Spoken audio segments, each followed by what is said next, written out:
A cambiar de tema, les comentaba al principio del programa, vamos a abordar el caso de Castillos, que es apenas la punta del iceberg de algo bastante más complejo y doloroso. Vamos con el tape y ya venimos.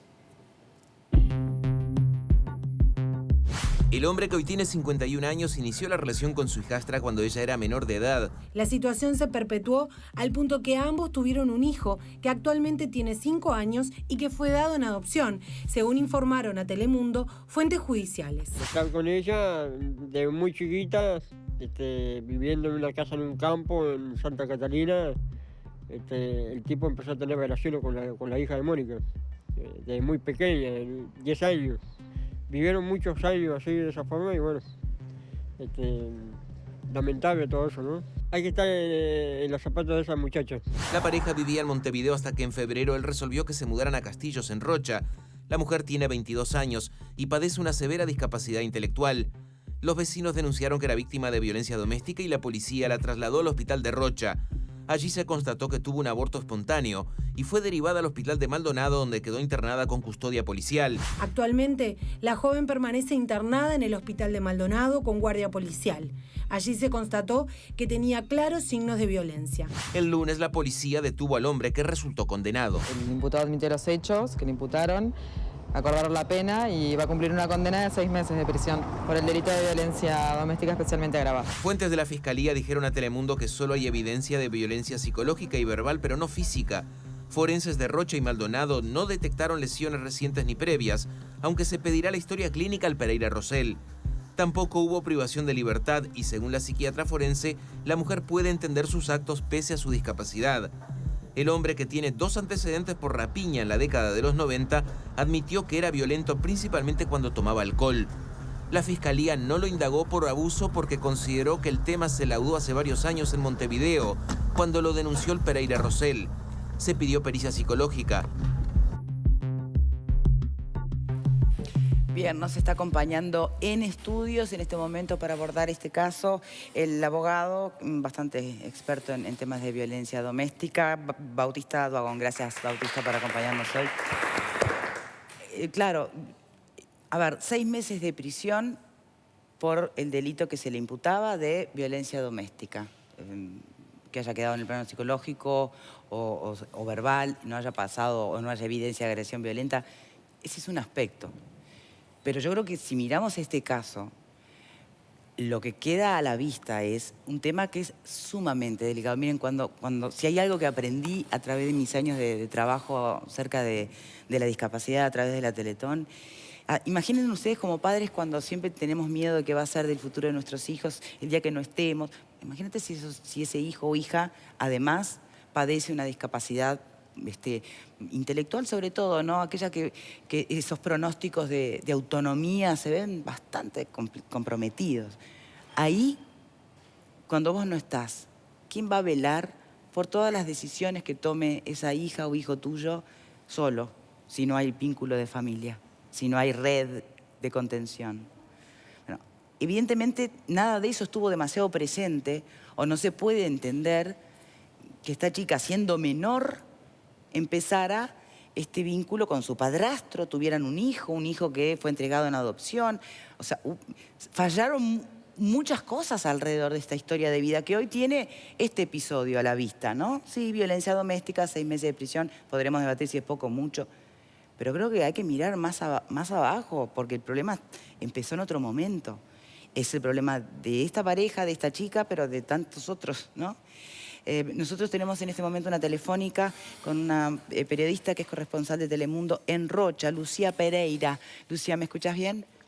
Sí, te escucho, Victoria. Buenas tardes para ti, para todos los panelistas y para la teleaudiencia. Bien. Creo que coincido contigo en que es una historia muy sensible. También costó realmente hacer la cobertura en lo personal. Es una historia de vulnerabilidad social extrema, diría yo, y en el seguimiento que le estamos haciendo en estos días en Telemundo a esta historia, nos vamos enterando de más partes, digamos, que realmente son escabrosas y tristes, ¿no? De partes que de repente no se dieron a conocer o no salieron al aire. Contanos tú lo que puedas, lo que entiendas que no atenta contra ningún tipo de investigación que se esté realizando en este momento. Bueno, como veíamos así en el informe, esta historia quedó al descubierto el pasado fin de semana tras la denuncia de los vecinos del barrio Cebocas de la ciudad de Castillos, donde estaba residiendo desde, estiman, diciembre del año pasado, esta joven de 22 años, discapacitada intelectual, junto a este hombre de 53 años, que bueno, se determinó que fuera enviado a prisión por 6 meses, como decías, por el delito de violencia doméstica especialmente agravada. Agravada, bueno, pues porque es una joven discapacitada y por su condición de mujer, ¿no, Victoria? Esta fue la disposición a la que arribó la jueza de sexto turno, Mercedes Reyes, en la noche del pasado lunes. Según los testimonios que nosotros recabamos de los familiares, este hombre convivía con la joven ya en el barrio Casabó de Montevideo desde hace varios años, antes de tomar la decisión de mudarse a Castillos, el mismo predio donde estaban habitando, donde habitan ahora algunos familiares del hombre, quien además es poseedor de 2 antecedentes penales por rapiña en la década de los 90, según averiguamos. Tienen un hijo en común de 5 años de edad. O sea que cuando empieza esa relación, ella es menor, para arrancar. Es menor de edad. O sea que ya ahí se está configurando algo que incluso es delito hoy, ¿no? Es que justamente a medida que lo entrevistábamos al actual padrastro de esa joven, es el compañero de la madre, que están en situación de calle, lo fueron a buscar a un refugio en Montevideo, desde allí los trasladó la policía a declarar en la Fiscalía de la capital rochense, frente al fiscal, al doctor Suber Velázquez. Esto fue también en la tarde del lunes. Bueno, con él dialogamos y también con la madre, quien quería expresarse, pero también es discapacitada intelectual.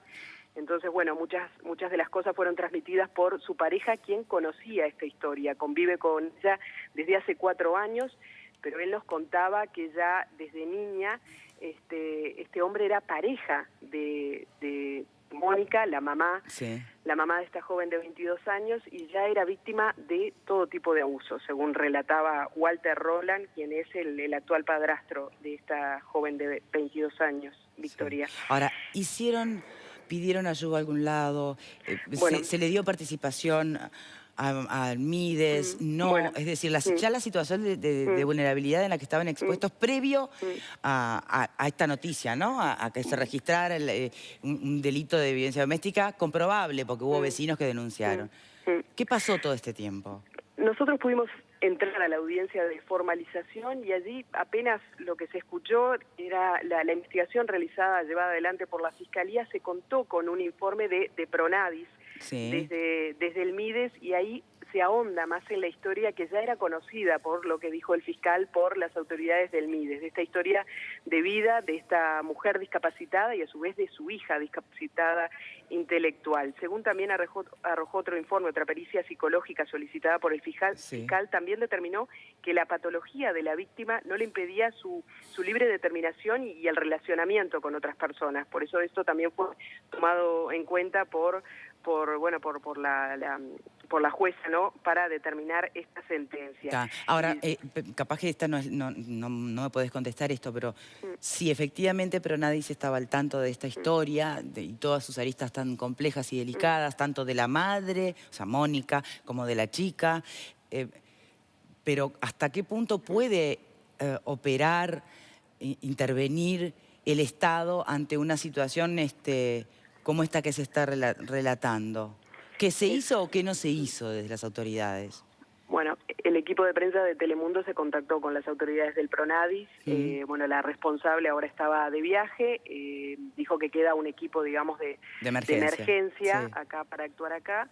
No se sabe, hay muchas preguntas sin responder todavía. Por ejemplo, hoy algunas fuentes que consultamos en el caso, esta joven se encuentra ahora en perfecto estado de salud, sufrió un aborto incompleto, por eso fue trasladada desde Rocha al hospital de Maldonado el pasado sábado. Hoy recibió el alta. ¿Y dónde va?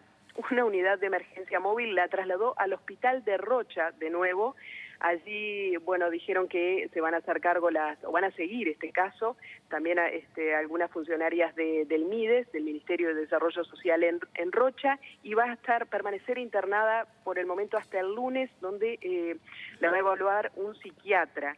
Y de ahí no se sabe qué va a pasar. Eso es lo que nos preguntábamos hoy, bueno, y estuvimos un poco indagando y a ver qué seguimiento se le va a hacer a este caso, porque al parecer la joven nombra a una tía, le nombraba la asistente social, una tía que reside actualmente en Montevideo, allí en el barrio Casabó. Se ve que es la persona a la que ella hace referencia permanentemente y tiene recuerdos, y esta tía no se haría cargo tampoco de ella. Entonces, por el momento no tiene a dónde ir esta joven, porque el entorno donde estaba es donde viven los familiares de este hombre que ahora está en prisión. ¿Y los familiares de este hombre, pudiste hablar con alguno? No, los familiares de este hombre, bueno, ahí hay más fondo de lo que estuvimos indagando, según el entorno de ese barrio 12 Bocas. También son familiares, algunos poseedores también de antecedentes penales, residen en varias casas, ¿no? Es el núcleo familiar de este hombre de 53 años, y también por eso digo, es algo que hay que investigar en esta historia, porque hay un fondo, una historia que ya viene desde Montevideo, ¿no? Que el fiscal dijo, hasta aquí llego yo, y el resto, si bien algunas pericias que todavía faltan llegar los resultados, se seguirá investigando, ¿no? No quita que este caso, que no se lo pueda, digamos, formalizar por algún otro tipo de delito. En principio ahora está procesado por violencia doméstica especialmente agravada, pero bueno, luego de escuchar las declaraciones del padrastro, quien decía, bueno, que hablaba de este tipo de abusos de todo tipo, cuando ya era una niña, hablaba de 10 el padrastro años de edad. Actual, digamos, la actual pareja de la madre. La actual pareja de la madre, sí, padrastro actual, que era quien un poco actuaba como como interlocutor de la mamá, ¿no? Que tampoco podía expresarse al ser discapacitada intelectual. También nos hablaba de que no la ve a su hija desde hace 4 meses, Victoria, o sea que no tenía ni conocimiento, creo, de que estaba residiendo en Castillo. Ni qué lugar puntualmente. Fueron traídos, ya te digo, desde un refugio por la policía, y bueno, un poco se estaban interiorizando por la información que les aportaba el propio fiscal de lo que estaba sucediendo, ¿no? De que su hija también estaba internada en un hospital, de que había sufrido un aborto, y bueno, que estaba en buenas condiciones, como te decía, y ella está en buen estado de salud, y fue trasladado ahora, en la tarde de hoy, al hospital de Rocha. Ella se manifiesta si quiere volver con su pareja, ¿no? Porque la denuncia la hicieron los vecinos. Bueno, no la ella. única persona que actuó, que bueno, fueron el personal médico, obviamente, que estaba con ella, junto a ella, y un asistente social de ACE. Bueno, ¿que se presentó o no? Sí, porque por ahí algunos decían que nadie aparecía. Sí, bueno, no, aparecieron. ayer fue convocada esta asistente social de ACE, asistió al hospital de Maldonado, y bueno, fue la que tuvo, digamos, las primeras conversaciones, pero hoy ya se determinó esto. Que vuelve a Rocha. Exacto, una decisión que tengo entendido también se tomó también desde ACE, ¿no? Al conocerse todo este caso, que volviera a Rocha, al hospital de Rocha, y allí se esperara hasta el lunes que un psiquiatra la evalúe. Qué difícil, ¿no? Lucía, yo te agradezco muchísimo por este tiempo que nos dedicas. Muchas gracias, de verdad. Muchas gracias, Victoria. El saludo para todos. Gracias. Doctor Bautista Duagón, no es la primera vez que usted se acerca a casos de esta naturaleza, ¿no? Que tienen muchas áreas muy sensibles, donde hay que tener mucho cuidado antes de opinar, porque hay que estar en ese momento, en esa circunstancia, con menor uso de tus capacidades intelectuales, lo que ya te genera o te pone en una situación diferente. Todo es muy delicado. ¿Usted qué reflexionaría para empezar?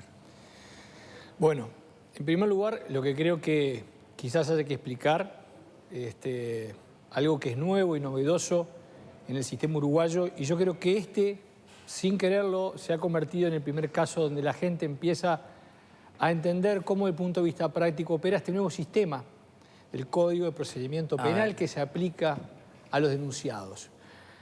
La nueva ley, que entró vigente prácticamente a fin de año pasado y comienzo de este año, establece que todos los delitos tienen una mínima y una máxima. En el tema de violencia doméstica, la mínima 6 meses, la máxima 2 años. Según lo que pude indagar de fuentes del caso, cercanas al caso, directas al caso, un poco coincidiendo con lo que dice la periodista y los medios, del registro el examen forense que se hizo de la víctima no arrojaba violencia física en ese momento, no tenía lesiones constatables. Por lo tanto, se le procesó por el delito especialmente agravado, que es lo más grave de violencia doméstica, ¿verdad? Y ahí, discúlpenme la vulgaridad, a la mejor manera de las películas americanas, las fiscalías, cuando el delito es menor, la pena mínima es de 6 años, prácticamente todos los delitos, tiene la potestad de negociar, de dialogar con el acusado y que a veces se le dice, bueno, yo a usted le puedo dar una pena de 2 años. Pero si usted acepta declararse culpable en este momento, la pena que se le va a dar es 6. Se llama proceso abreviado, acuerdo, llámenlo como quieran. Sí. Desde el punto de vista práctica es esto. Eso llevó a que muchos periodistas, no este canal, o esta de mañana está viendo en otros medios de prensa, confundieron los hechos y pensaron que la persona solo iba a purgar 6 meses por todo lo que hizo. No. Por el delito de violencia doméstica, en la parte psicológica, se le puso 6 meses de sanción. Eso no implica que la Fiscalía después no pueda indagar otros tipos de hechos, ¿verdad? Si es que tiene la prueba suficiente.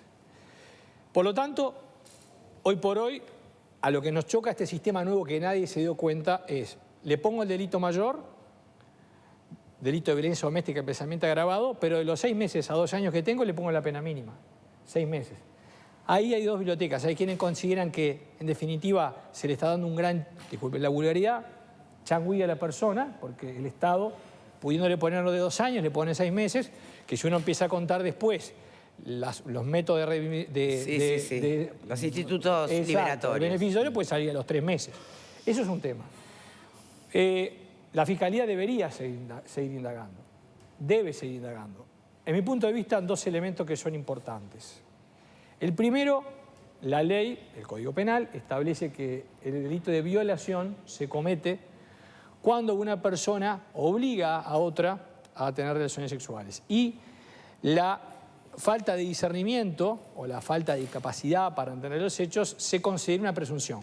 Si yo tengo relaciones con una persona que tengo asidero, fui el padrastro, soy la pareja, es discapacitada y tengo relaciones, podría llegar a entenderse que podría ser una violación y es lo que debe indagar la Fiscalía. Pero ahí aparece que la Fiscalía entendió que ella era consciente, por más discapacidad intelectual, de sus actos. Eso ya entonces hace que no estemos ante una situación que originalmente cuando arranca y siendo ella menor no configuró delito. Usted no se olvide que, Rodríguez, que ella tiene un hijo de 5 años. Por eso, contemos para atrás. Por lo tanto, si cuento el periodo de gestación, la persona, la madre, tenía entre 16 y 17 años. Por lo tanto, era menor de edad y discapacitada. Yo no quiero hablar porque no tengo los elementos a la vista. Perdón, y está el testimonio fiscal del actual padrastro que dice que recibió abusos por parte del padrastro anterior desde que tenía 10. Por eso. Entonces creo que debería citarse al padrastro, a la madre, dentro de las posibilidades, a ver si puede recabar algún testimonio. Aquellas otras instituciones que hayan trabajado con esa mientras era menor, a ver si pueden arrojar. Y ahí creo que hay que evidentemente ir al tema de la violación, porque estamos hablando de una muchacha que era menor cuando tuvo relaciones, que continuó siendo discapacitada cuando se produce la gestación, ¿verdad? Entre otros delitos también. Tenemos que hacer una pausa. Sí, sí. Igual está muy bien el camino de que efectivamente esta persona, se le imputen los delitos que correspondan y que tenga que cumplir con la pena que corresponda y se procure su rehabilitación y demás. Pero en paralelo, tampoco todo eso, por más que se hiciera bien, nos salva de un dato que es muy complicado. Y es el dato que remite a la soledad y vulnerabilidad de las personas con discapacidad cuando no hay un entorno que vele por ellos. Porque hoy cayó en esta situación, mañana podrá ser otra. Y hasta si hoy ella misma quisiera defender todo su trayecto, ¿ante quién lo hace? Antes del corte le voy a decir un elemento que constato en las decenas y decenas de mujeres que pasan por los refugios de víctimas de violencia doméstica. No es casual que el abusador generalmente seleccione a una persona con alguna discapacidad física, por ejemplo, persona que no falta de habla, ¿verdad? O intelectual, al momento de elegir la víctima de la cual abusar. Es muy común y es muy frecuente, y le digo que muchas veces se eligen de manera selectiva porque es la persona a la que menos se le va a creer el relato al momento de pedir ayuda, ¿verdad? Pausa y ya venimos.